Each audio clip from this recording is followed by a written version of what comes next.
Well, we have officially checked in to the presidential VIP suite.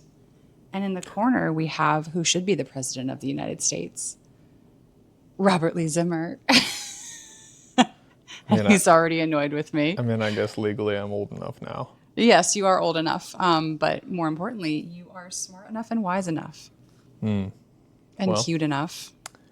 think of me in 2028. We'll put together a good campaign. This is not going to work. I tried to get in that chair with him, but I don't fit. Checking in was kind of an interesting process.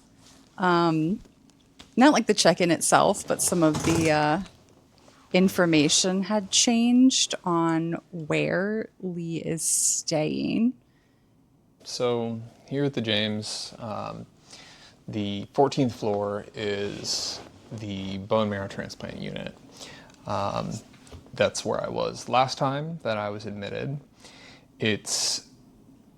Think of it as it's a specialized unit for people that are severely immunocompromised.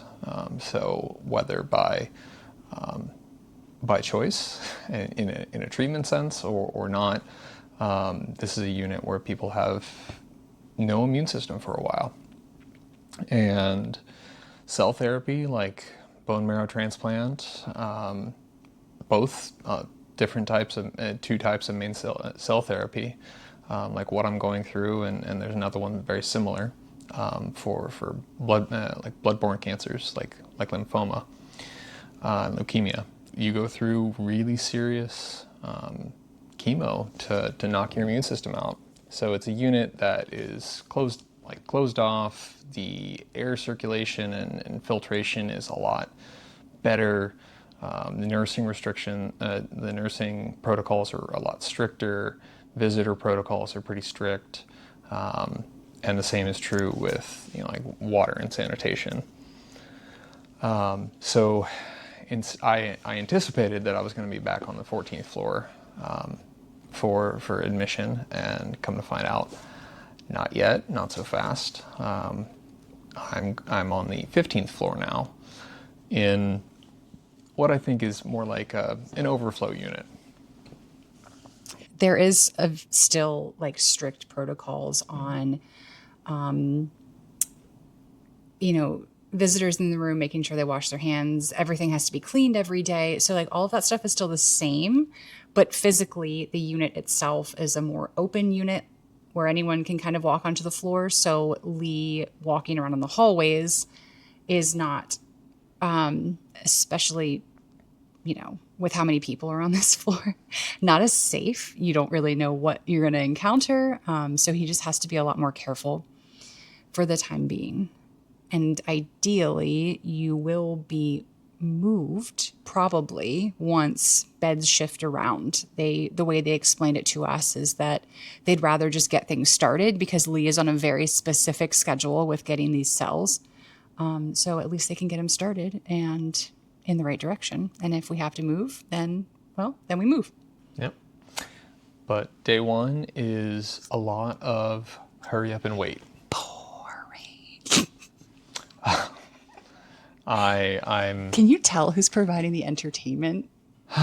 So today's just the start. No drugs today. Today is the whole point is to get in, get a room, get acquainted with nursing and understanding protocols, and then to get what's known as a PICC line. So it's PICC. You add it to the acronym list that I'm going to just keep dropping on you. So it's a peripherally, so not in the center, peripherally inserted central catheter. So basically, it's an IV line that instead of being just an IV like stuck in your arm, it's put into your arm, but it goes all the way to your heart. And that allows for more drugs that might irritate your veins if it was put into your arm. And also just, it's a lot safer if bad things were to happen and we needed to get good drugs going in a hurry for support. That's the idea. So it's a really annoying line that gets put in that you got to take special precautions. I just forgot that I needed to order or wanted to order like a shower cover for it because you can't get it wet. It's a big infection risk. So fun little things, more to come on that. Fabio here and modeling off his PICC Line cover. Well, that's you, all right. Yeah, I don't have boulder shoulders like that or that nose. Not fit man who too obese and stout. Well, But otherwise, yeah, haven't seen anyone from the team yet. It's a waiting game. so in the meantime, let's do a room tour. No, seriously, let's show you the room. This is going to be exciting. These rooms do have nice windows. I will say that. Nice views. Columbus skyline. Nice large couch that theoretically you could sleep on. They did say Daisy could sleep on it if she wanted to. I will not be sleeping on the couch. That is the benefit of being local is I can be here in probably 20 minutes if I had to be. I really do feel for people that have to travel in for this and their family members are staying with them, which I imagine is the case for most people. We are, we're very lucky in that sense to live in Columbus. All the rooms that I'm aware of, all the rooms in the James and then also in the new University Hospital are all single occupancy rooms. So you can see big space, but just me in here. Excuse me. I'm the only one sleeping in here. There's only True. one bed. But yeah, just very straightforward. I have my own bathroom, my own shower, and beyond that, the nurses want to know, when and how much I'm going to the bathroom, how much I'm drinking, so we can make sure that we understand how much fluid's going in, how much fluid's coming out. Because certainly later, hopefully you don't have to see me swell up like a balloon with the chemo that can caused me last time to put on a lot of water weight. But yeah, big closet, area to store stuff. I haven't unpacked yet, but Daisy's trying to make things homey. Yes. So the furniture in hospital rooms is so sterile. I mean, they have to be able to wipe it down, I imagine. Mm-hmm. So I'm really glad I brought this blanket because I don't think I brought a blanket for the couch last time. So just while I'm in here, it's more cozy. And then some pillows would definitely be a good thing too, because this is literally hard. But yeah, if you can't tell, it is an extremely stormy day, crazy thunderstorms. Not so much now, but earlier. The apocalypse is coming. Seems like there's been a few tornadoes. And I think the last time you were admitted for this, it was also rainy and stormy. It's a Sounds routine. But we've got a nice little picture frame by the bed. Lee's got his nice little sleeping mask, which will come in handy with all of it never gets dark in the hospital room. Yeah, I think that's pretty much it. But yeah, if I leave, I am allowed to leave the room, to walk around. I could even, if I wanted to, I could leave the unit, go downstairs through the hospital, and if I wanted to go to the the dining facility or just wander around. I need to stay close. I need to let the nurses know if I'm leaving, and if I'm going around, I need to have an N95 mask on. And the same is true on these halls, on this unit where I am now. The 14th floor is a little bit different, if I remember correctly. I think I only had to mask when I was off the unit, outside of the closed unit itself. But if I get moved, we'll talk about that then. Well, we will talk about everything day by day. Not a lot happens today, so it was a good opportunity to explain what's about to happen, at least as we understand it. It is 11:30 right now, and we're still just sitting in here waiting for an update on when they're going to put in his PICC line, and then hopefully grab some food and have a nice relaxing rest of the day before things get started tomorrow. All right, real talk moment for what it's like going into a big admission like this. I'll be honest, I tried to be as calm as I could yesterday, get things packed slowly, enjoy my time, but you never feel like you're ready. You always want to busy yourself at home. You always feel like you're forgetting something or you're not prepared enough, especially when you have things in life to take care of, be that dogs, plants, if you had kids, which we don't, but if we did, I'd be worried about that too. And yeah, not the best night of sleep. Still thinking woke up real early this morning because I felt like I wanted to have as much time as I could, even if I didn't actually use that time efficiently. But still, it's like packing for a trip. You're always rushing around at the last minute, no matter how well you planned anyway.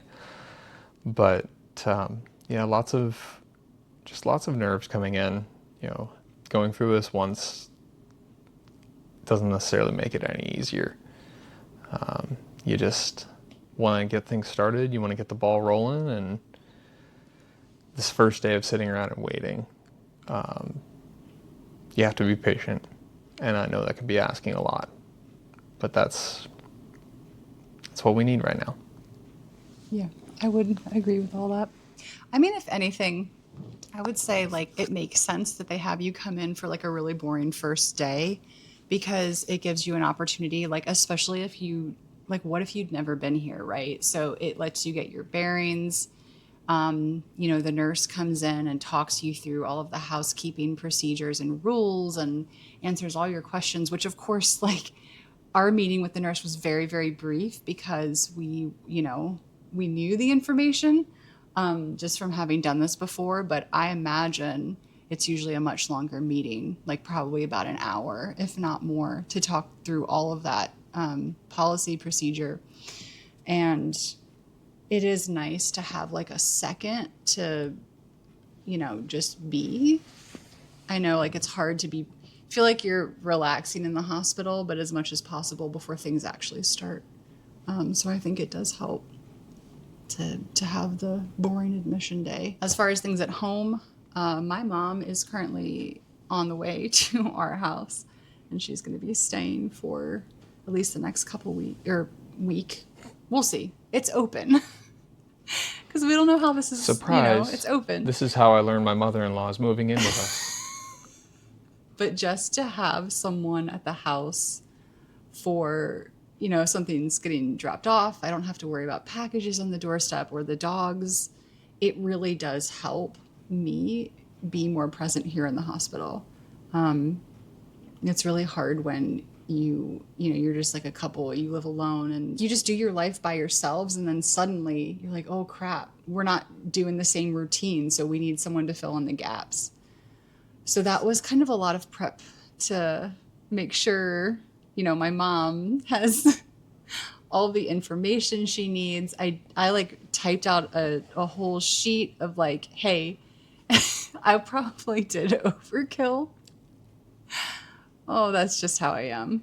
What can you do? I printed out here's all the food options in the house, as if she can't open the refrigerator and look at it herself. Leah's shaking his head at me. Look, everyone handles things in their own way. That's what I'm going to say. If you're leading up to an admission in the hospital like this, you need to just prepare for it in the way that makes sense for you. there's all kinds of advice for how to do things and all kinds of opinions, but it needs to work for you and what works for your brain. So I feel a little bit better knowing that I have over-explained the heck out of everything going on in my house. Well, back to me. Yeah, this is the start. It's going to be a long couple, probably 2 weeks. But starting tomorrow, if all goes well, we're going to start knocking them out one day at a time. And you're coming along for the ride. I won't say it's going to be pretty, but I also will try and make it light as possible, informative. And I just appreciate all of the support, all of the well wishes, and just everybody that's contributed in our lives to help make this possible, to help make it easier for Daisy to be here and be part of this. It's certainly nice that Daisy has the flexibility to bring work with her, though I'm not sure exactly how efficient she will be working from here. I don't have anything super important to do. It's just that I don't want to fall behind. So yes, I am glad to have that flexibility, but I guess that's like a double-edged sword when your work kind of just lives with you wherever you go. I'll make sure to also update as like if Lee is not feeling well enough, but he's still okay being filmed. I mean, we talked about this. He wants to do it, so we'll just see how it goes. Yeah, if I'm ugly, not looking good, we'll They'll just put some content warnings on. I'm not promising beauty or grace at all in this, but I am promising honesty. So if you're with me and I'm feeling like poo, then you're gonna know it. And hopefully you can get through it with me. Finally got my pick. I told you.